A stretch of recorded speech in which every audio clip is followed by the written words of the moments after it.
Hello students, आज के इस लेक्चर में हम स्टडी करने वाले हैं IUPAC naming of the coordination compounds. जैसा कि पहले लेक्चर में आपने पढ़ा कि कोऑर्डिनेशन कंपाउंड्स क्या हैं और उसमें इंपॉर्टेंट टर्म्स क्या हैं, तो इसके बाद हमारे पास में आता है कि इसकी नेमिंग हमें कैसे करनी है। बहुत ही इंपॉर्टेंट टॉपिक है, आप कोई भी एग्जाम देंगे उसमें ये जरूर क्वेश्चन आने वाले हैं और बहुत ही सिंपल है इसको लिखना, और सिंपल टेक्निक से हम इसे और ज़्यादा देखेंगे। तो इसमें मैंने आपके लिए इसको 3 पार्ट्स में डिवाइड किया है। सबसे पहले हम टाइप 1 देखेंगे। Type 1 is the naming of the cationic complex. आपको पता है कैटायनिक कॉम्प्लेक्स क्या है? जिसमें किसी भी कॉम्प्लेक्स के ऊपर पॉजिटिव आएगा charge, that will be named as the cationic complex. चलिए एग्जाम्पल हम देखते हैं कि कैसे हमने इसको लिखना है। I have the example CONH3 and Cl3. Its IUPAC name we have to write. Okay. Firstly, we have to write the prefix and the ligand. Prefix will be 6 के लिए हमें क्या लिखना होगा? 6 के लिए we have to write hexa plus ammonia के लिए we have to write amine. Then central metal atom which is cobalt. And then in the bracket we have to write the oxidation state. We will see कि how we have to find out the oxidation state, and then counter ion, that is chloride. Remember, for the counter ion we have not to write trichloride, we have only to write simple chloride. ठीक है, तो firstly we have to see कि how we have to find out the oxidation state. Oxidation state को बहुत अच्छे से समझना है, बहुत सिंपल है। देखिए कोबाल्ट को हमने लिया X, ammonia as a ligand which is a neutral ligand. Ammonia is having the 0 charge on it, and plus minus में 3 because Cl is having -1 charge. We know Cl is having -1 charge and it is Cl3, so I have written here -3, and overall it is neutral. So its answer will be X will come out to be 3. और जो भी oxidation state होती है हमने उसे Roman में यहां लिखना है। ठीक है, रिमेंबर, हमने इसे सिंपल 3 नहीं लिखना है, हमने इसको रोमन में ही लिखना है, प्लस माइनस कुछ नहीं इसके आगे हमें लगाना है। ओके, अब इन सब को हमने ऐड करके कैसे लिखना है? Remember, first letter may be capital और मे बी रिटन स्मॉल। वैसे जनरली इसको स्मॉल लेटर से ही स्टार्ट करते हैं। सेकेंडली, बीच में गैप कहाँ आएगा? कहीं भी गैप नहीं आएगा, सिर्फ जब कैटायन और एनायन इनको हम अलग करेंगे तब वहाँ बीच में गैप देना है। मीन्स हमें यहाँ पर गैप देना है और कहीं भी गैप इसमें नहीं रखना है। अब देखते हैं क्या नेम बनेगा। हेक्सा, स्पेलिंग में ध्यान रखना है, स्पेलिंग मिस्टेक्स नहीं होनी चाहिए। हेक्सा अमीन, आपने ए को भी रिटेन रखना है, आपने डबल ए को सिंगल ए नहीं बनाना है, आपने पूरा ए को रिटेन रखना है। MMINE, then cobalt, then oxidation state which is 3, and then chloride. There will be some gap here, chloride. तो ये हमारे पास मेथड है जिसके अकॉर्डिंग हम लिख सकते हैं, और एग्जाम्पल देखते हैं कि कैसे हमने इसे करना है। चलिए अब हम सेकंड एग्जाम्पल लेते हैं, CrH2O6 and Br3। इसमें फिर से वही है, सबसे पहले हमें लिगैंड लिखना है with some prefix. It is hexa aqua. मैं डायरेक्टली लिख रहा हूं अब की बार, hexa aqua chromium and then oxidation state and then counter ion name which is bromide. There will be a small gap here, यहाँ पे छोटा सा गैप रहेगा। एंड इसमें IUPAC नेम हम इसमें ऑक्सीडेशन स्टेट कैसे लेने वाले हैं? क्रोमियम की ऑक्सीडेशन स्टेट हम X ले लेंगे। Water is having 0 charge on it, and bromine -1 होता है, तो -3 equal to 0, so X will come out to be 3। So this will be the name hexa aqua chromium 3 bromide. और example देखते हैं, CrH2O4 Cl2 NO3। अब इसमें एक नया पॉइंट आ गया कि we are having the 2 ligands. So if we are having the 2 ligands then it must be written in the alphabetical order. आपने इनको अल्फाबेटिकली लिखना है। अल्फाबेटिकली कैसे? फर्स्टली H2O का नेम क्या है? You have to know, aqua, and Cl is named as chlorido, ठीक है ना। When it is a counter ion Cl, then we have to write chloride, but if it is a ligand then we have to use the word chlorido. तो सबसे पहले क्या करेंगे? Tetra aqua, then for the Cl2 dichlorido, then central metal atom chromium and oxidation state, and for the NO3 we have to write nitrate with a small gap. Now our next step is to find out the oxidation state of the chromium. तो कैसे निकालें? Chromium को आपने क्या लेना है? Chromium की value लेनी है आपने x, क्रोमियम को x ले लेंगे। वाटर पे चार्ज कितना है? You know, having no any charge, neutral होता है तो 0।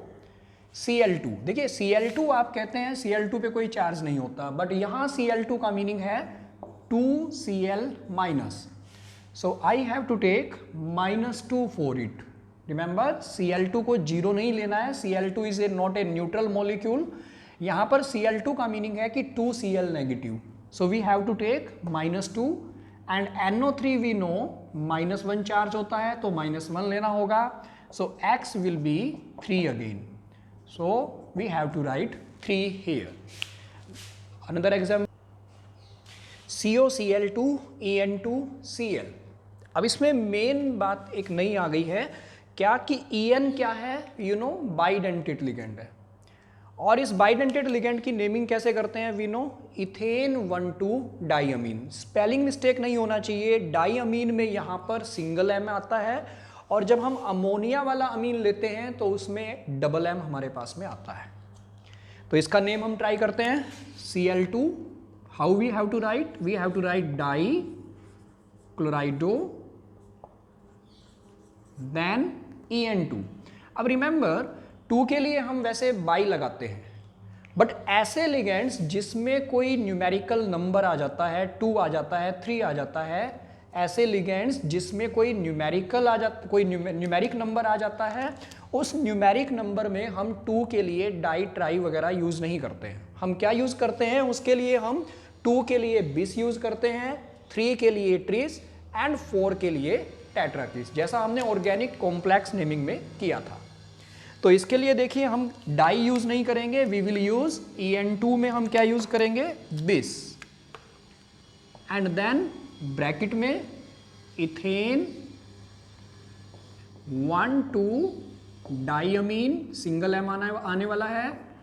डाइअमीन के बाद अगेन सेंट्रल मेटल एटम, यहां मैं लिख रहा हूं cobalt, and then oxidation state, and then counter ion chloride. Okay, our next step is to find out the oxidation state of the metal. Cobalt, cobalt को हम क्या लेंगे? X लेंगे, Cl2 -2, En having the charge 0, En पर कोई charge नहीं होता, neutral होता है, तो En का charge 0, and -1 equal to 0, so X will come out to be again 3। Generally आप देखेंगे 99% तक सभी की ऑक्सीडेशन स्टेट हमें 3 मिलेगी, और मेनली प्लैटिनम है, निकल है, वहाँ ऑक्सीडेशन स्टेट 2 और 4 हमारे पास में होती है। जनरली 3 होती है, बट हमें निकाल के फिर भी देखना पड़ेगा। चलिए और एक एग्जांपल हम लेते हैं इसके अंदर, NiCO4, and for this NiCO4 again method is same. Firstly we will write tetra, and CO is having the name carbonyl, and then nickel, and then oxidation state। कोई काउंटर आयन नहीं है तो नहीं लिखेंगे, और इसमें फाइंड आउट करेंगे what is the oxidation state. निकल इज X, कार्बोनिल पे कोई चार्ज नहीं होता तो X + 0 इक्वल टू 0, तो 0 जो है रोमन में कोई 0 नहीं लिखते हैं, तो हम इसको सिंपल 0 यहाँ पर लिखेंगे। तो ये मैंने आपको टाइप 1 के बारे में सभी एग्जाम्पल बता दिए हैं। अब हम टाइप 2 के बारे में स्टडी करेंगे, जिसमें एनायनिक कॉम्प्लेक्स की हमने नेमिंग करनी है। एनाइनिक कॉम्प्लेक्स में नई चीज़ क्या है, एनाइनिक कॉम्प्लेक्स पहली बात तो पता होना चाहिए होता क्या है, जिसमें इस कोऑर्डिनेशन कंपाउंड के ऊपर नेगेटिव चार्ज आता है। तो चलिए देखते हैं एक बार कैसे उसकी नेमिंग करनी है। Okay, in the naming of anionic complex, anionic complex का मैंने एग्जांपल लिखा आपके लिए K3FeCN6, जिसमें ये एनायन जो है वो नेगेटिव साइड में आ गया है। तो इसमें मेन चेंजेस क्या बनेंगे, एक तो काउंटर आयन यानी जो कैटायन है वो पहले लिखा जाएगा, एंड देन सिंपल वही है गैप दे करके prefix, ligand, central metal atom, और सबसे जो मेन चीज़ है कि हमें सेंट्रल मेटल एटम के साथ में 8 लिखना पड़ेगा, ठीक है, एंड देन ऑक्सीडेशन स्टेट। चलिए ट्राई करते हैं इसको कैसे नेम लिखना है। सबसे पहले K3 का नेम आप क्या लिखेंगे, पोटेशियम, स्मॉल लेटर भी लिख सकते हैं, कैपिटल लेटर से भी स्टार्ट कर सकते हैं, depends on you, potassium. Then थोड़ा सा गैप हमें देना है बिकॉज कैटायन एनायन के बीच में गैप हमारे पास में रहता है। FeCN6 का नेम क्या लिखेंगे, we have to start with the prefix and ligand hexa cyano. देखिए IUPAC ने रेकमेंड किया है साइनाइडो, पर साइनो भी लिखा जा सकता है और साइनाइडो भी, दोनों ही बिल्कुल ठीक है। आयरन, आयरन के लिए आप क्या यूज करेंगे, फेरेट। 8 सफिक्स आपने कब लगाना है, जब भी एनाइनिक कॉम्प्लेक्स है तो 8 सफिक्स आपने लगाना है। And in the last we have to find out the oxidation state. चलिए ऑक्सीडेशन स्टेट कैसे निकालें, ट्राई करते हैं। इस कंपाउंड में पोटेशियम है, यू नो पोटेशियम की स्टेट क्या है, +1 है, इनटू में 3 करेंगे तो प्लस में 3 बनेगा। आयरन को आपने X लेना है, साइनाइड -1 होता है तो माइनस में 6 = 0 and X will come out to be +3, so you have to write here 3, और ये हमारे पास में IUPAC नेम बन जाएगा पोटेशियम हेक्सासाइनोफेरेट 3। और एग्जाम्पल हम देखते हैं K4NiCN6। अब इसमें नेम देखिए कैसे लिखें, पोटेशियम, देन लिगेंड टेट्रा, साइनाइडो भी बिल्कुल ठीक है और साइनो भी रोंग नहीं है, साइनाइडो, एंड देन निकल को हम क्या लिखेंगे, central metal atom +8, so we have to write nickelate, and then oxidation state. कैसे फाइंड आउट करें, पोटेशियम +1 होता है तो प्लस में 4 बनेगा, निकल X बनेगा, और साइनाइड जो है -1 × 4, -4 = 0, so X will come out to be 0। देखिए ऑक्सीडेशन स्टेट जनरली पॉजिटिव होती है, इट में कम आउट टू बी 0, और किसी किसी केस में नेगेटिव भी हो सकती है, बट जनरली हमारे पास एग्जाम्पल नहीं आते। अगर नेगेटिव होगा तो नेगेटिव लगाना होगा, तो इसका ये नेम बन गया पोटेशियम टेट्रासाइनाइडो निकलेट। और एक एग्जांपल हम ले लेते हैं इसको, चलिए इसका नेम ट्राई करते हैं। K means potassium, then NH32 it is di amine, and what will be the name of NO2, remember NO2 is written as nitrito and N। देखिए ये इन एक्चुअली क्या है, ये एक बाइडेंटेट लिगेंड है। कैसा लिगेंड है, बाइडेंटेट नहीं, एम्बीडेंटेट लिगेंड है। और एम्बीडेंटेट लिगेंड में क्या होता है कि वो 2 साइड से कनेक्ट हो सकता है, इट में connected from the N side और इट में connected from the O side. तो हमें लिखना होगा कि ये N से कनेक्ट है और O से कनेक्ट है। तो अगर ये N से कनेक्ट है, NO2 मतलब N से कनेक्ट है, तो हमें लिखना होगा नाइट्राइटो N, एंड Ag के लिए हम यूज करेंगे अर्जेंटेट, ठीक है ना। Ag के लिए आप सिल्वरेट यूज नहीं कर सकते, रिमेंबर आपको अर्जेंटेट ही यूज करना होगा। इसमें आपको कुछ एक नेमिंग मैं बताऊंगा जो आपको याद करनी है।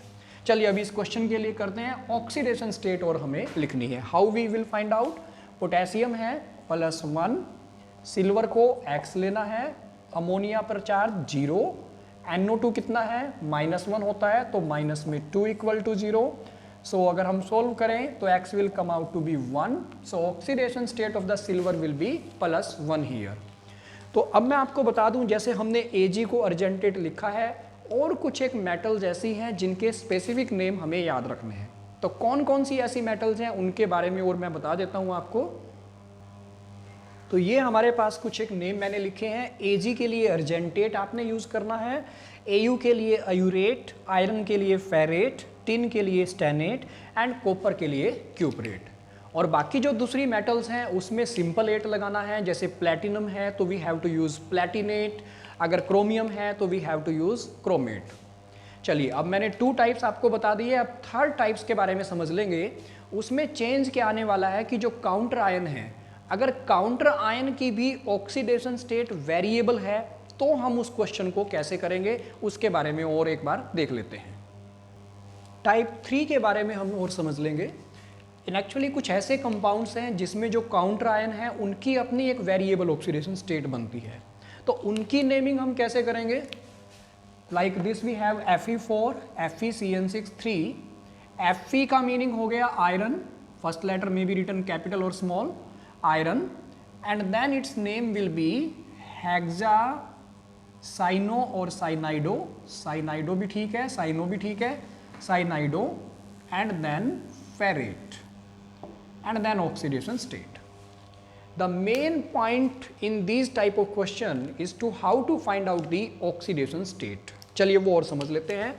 इन एक्चुअली इसमें देखिए दोनों आयरन है, दोनों की ऑक्सीडेशन स्टेट डिफरेंट भी हो सकती है, सेम भी हो सकती है।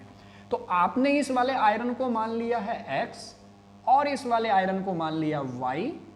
Cn यू नो -1 × 6 बनेगा, -6 हो जाएगा। अब इसको आप कैसे लिखेंगे, Fe क्योंकि 4 है सो 4x, एंड ये हमारे पास कॉम्प्लेक्स में है y - 6 और इस पूरे के आगे 3 लिखा हुआ है, 3 टाइम्स आपको इसको लेना है equal to 0। When you will solve it you will get 4x + 3y = 80।